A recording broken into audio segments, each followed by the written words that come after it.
Technologies help make human life more comfortable, safer and more diverse, and they contribute to the realization of ambitions.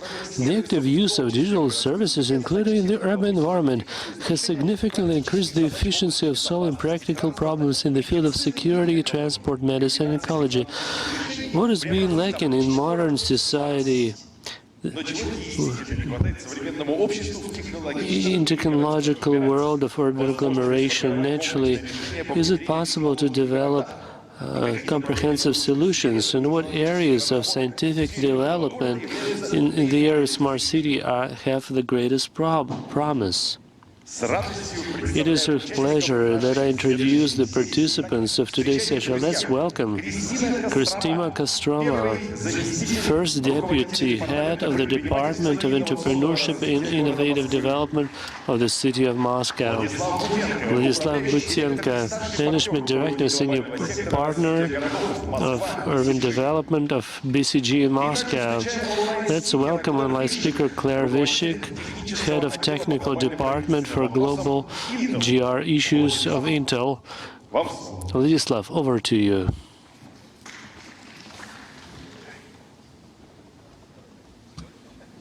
And Denis Leontiev is with us. I'm sorry about that. Head of the Department of Innovative Development in the City of Moscow. I'm from Astrelka. Don't be offended. It was set up like that. We wanted you to be the last one to join us. And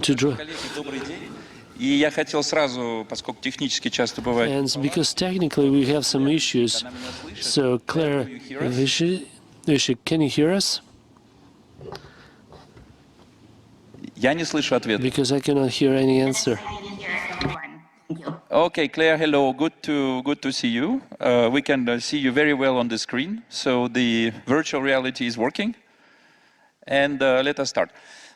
С чего начать? So where do we start? All of us, we all live in cities. Majority of those who are here, they come from cities, no question about that.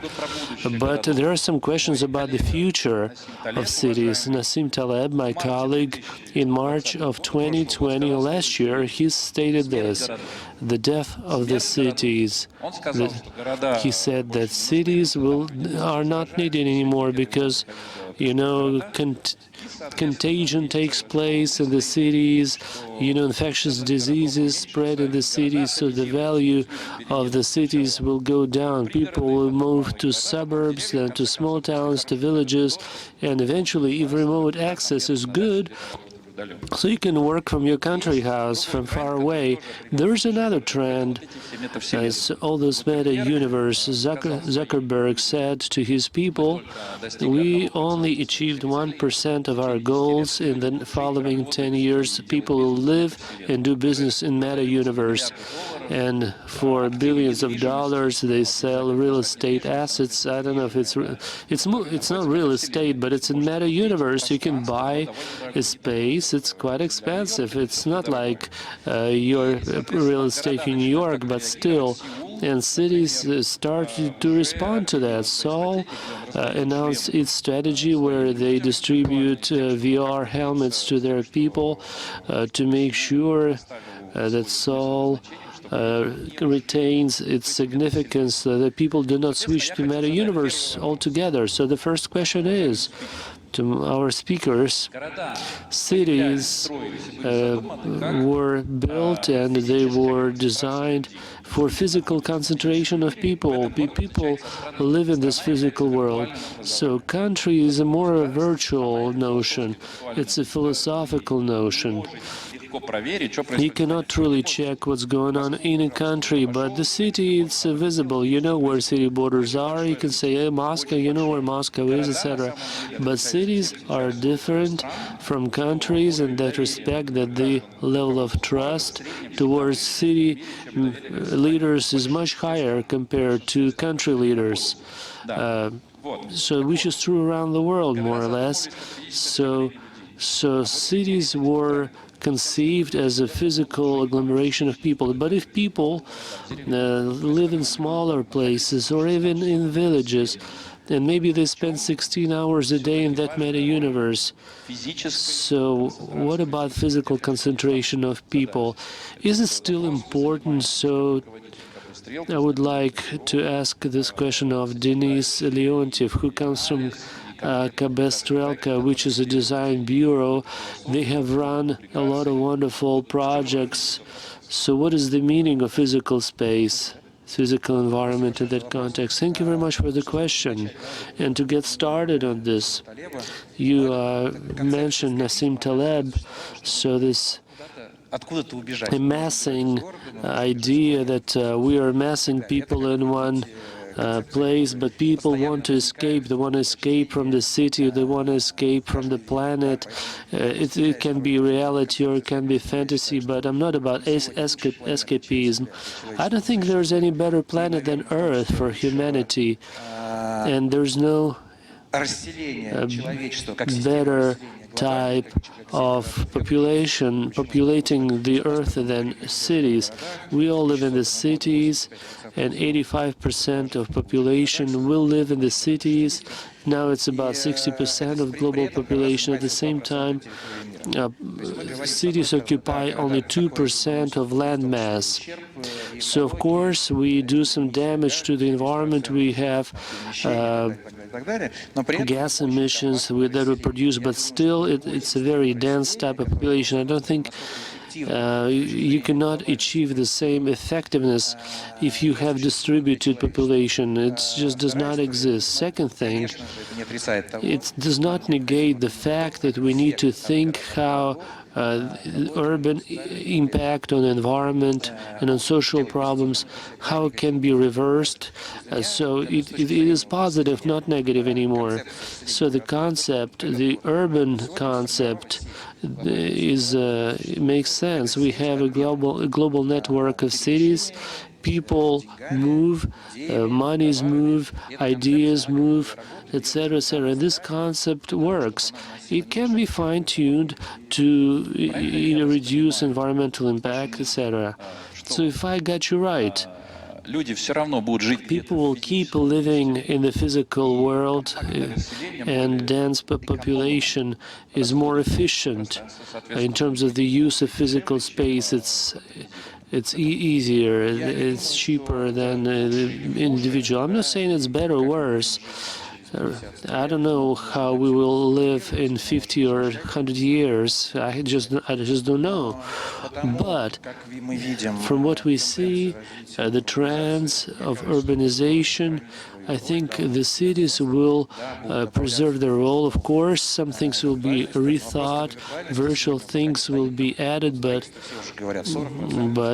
let's say construction is 40% of CO2 emissions. So what is more environmental, to have an apartment in an apartment block, or to have, you know, a country house? So we did some calculation. So I mentioned that. So it's a big discussion that will be held. So utilization of cities and our lives, daily lives, how it will, how much it is aligned with sustainable development goals in the cities and also decarbonization goals. I'm sorry, we'll discuss that. So Christina, you're a practitioner. You take care of innovative development in the city of Moscow, one of the best mega cities in the world, because we as consultants, we calculate lots of things. We do a lot of polls and surveys. So if we talk about 75 major cities across the world, Moscow makes it to top 5.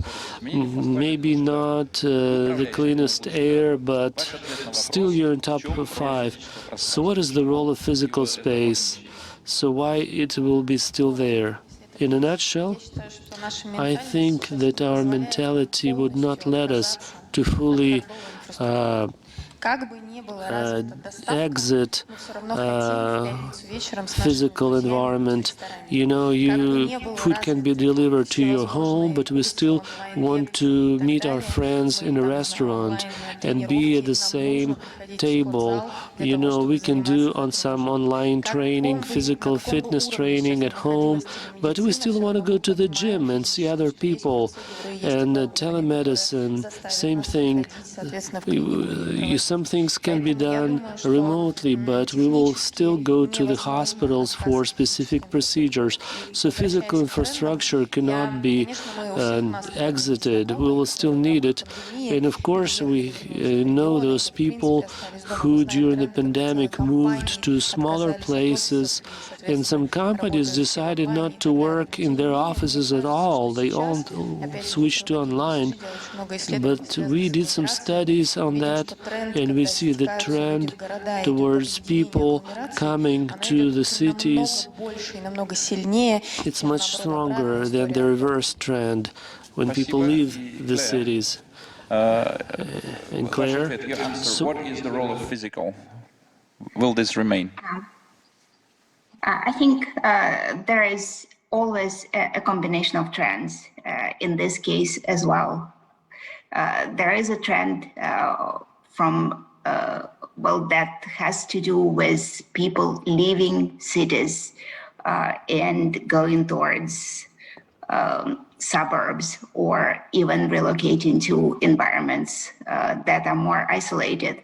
But there is also, as was pointed out already, a contrary trend where people conglomerate in cities, where they come to the cities that are growing. Just like everywhere in the world, in the US, there are some cities that are becoming smaller. This is true for cities that are very large. There are cities that are growing fast, including the city where I'm located now, Austin, Texas, which is one of the fastest growing cities in the country, about 1 million in size.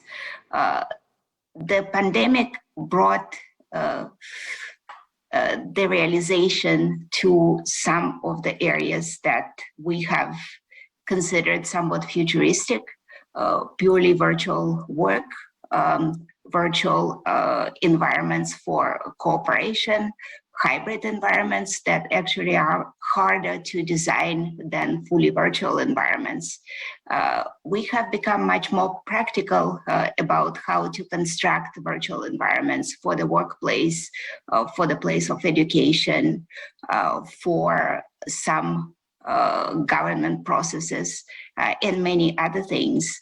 We already had, it turned out, the infrastructure to make those things reality.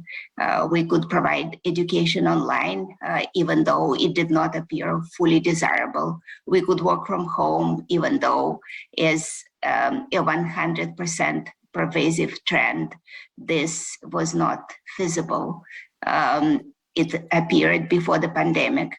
But as was pointed out by others, there is always the necessity to do some things in the physical environment. It's inevitable that some aspects of education, of medical treatment, the societal activities where people come together cannot be fully virtual. And this is the trend that we observe today. There is a new appreciation of getting together in the physical environment, of getting education in a physical environment together, potentially with virtual components. Thank you, Claire. I think it's both. The situation is more complex. We are not going in one direction. We are not going in the other direction. Thank you. Thank you. Thank you for your answer. Ну, я подведу такой итог. Вы меня Let me summarize. You convinced me. I'm not sure about the audience, maybe to half, but all the arguments are fairly familiar. But being a moderator, I should say, but we have always lived like this. So how can we change it all of a sudden so quickly? The three of you pretty much said the same thing. So now let's talk about the human being. So because it'll be up to that person to decide how and where they will live. So we talk about human-centeredness. Human-centeredness. It's a word which has become so common. So you produce locomotives, you talk about being human-centered. So without going to the concept, so human-centered city, the city for the human. So what does it look like? So we'll start with you, Christina, because you're a practitioner, so you manage those things.